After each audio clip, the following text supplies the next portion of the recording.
Hey, hey everybody. Alright, so this is my day 2 video.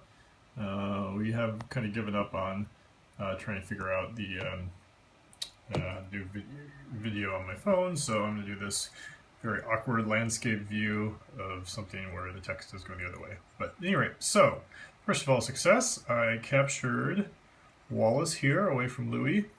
I've got a pretty strong alliance going on with Dr. Frankenstein.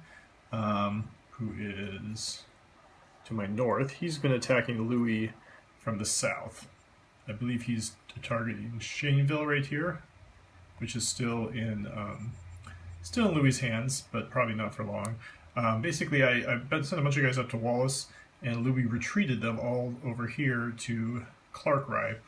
He kind of knew he was going to lose. Unfortunately, he had some subs that were on the way to Wallace, so they got kind of destroyed when they met my guy, and they sort of got destroyed when they landed because I had already taken Wallace, and I had a lieutenant, which kills the first 5 drillers. So both those battles were didn't go very well for him. However, kind of one of the main issues here is if you look at the overall rankings, I'm actually in last place. Somehow I ended up with less. I went for 4 expansion bases right off the bat, and it's kind of somehow ended up with a couple less than everyone else. I think the problem is that the player who's the farthest from me, Socrates, kind of got a late start. I think he missed the first day, and so actually you see he's already kind of getting swallowed up by Asimov. So Asimov's doing great, taking advantage. Everyone else is, kind of taking advantage of the fact that either taking bases directly from Socrates or taking bases that should have been kind of Socrates' expansion bases. So I'm missing out on all that, which really puts me in a bad position in this game. In fact, I'd say it's kind of like very unlikely I'm going to win because of that, which is one of the hard things about these type of games.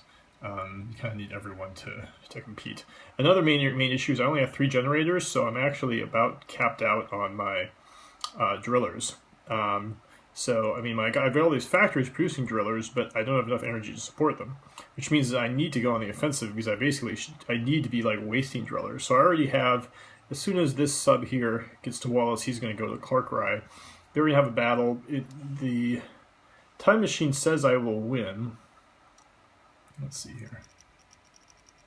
And he doesn't have very many. He has some guys here. Let's see. Yeah, I'm going to win that. He has some guys here. There's a sub on the way here, but it's not going to get there in time. Plus, I have a lieutenant going with them, which means my sub's going a little bit faster. So, yeah, I'm going to be able to get both those spots.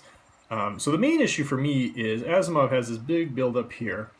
Going to have 100 guys here. I've got, a decent defenses here, but, geez, I mean, that's a lot of guys. So if he wanted to take one of these bases, he could.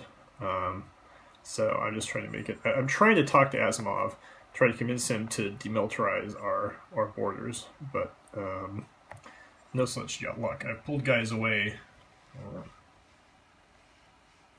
Why isn't that scrolling? I've actually pulled guys away from these border towns, hoping that he'll start doing the same.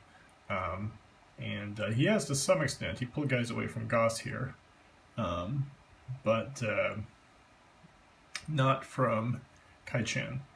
So, at any rate, so the situation right now is Frankenstein and I are both hitting at Louis, who's done the smart thing, pulled back his forces, but, long term, if we really want to, we're going to be able to take him out. But the real issue is, what is Asimov going to do? Asimov is going to become a juggernaut, although Frankenstein is growing pretty large as well.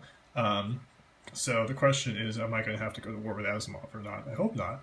Because I would be happy to sort of start, taking half of Louis and let Frankenstein take the other half. So, anyway, we'll see what happens tomorrow.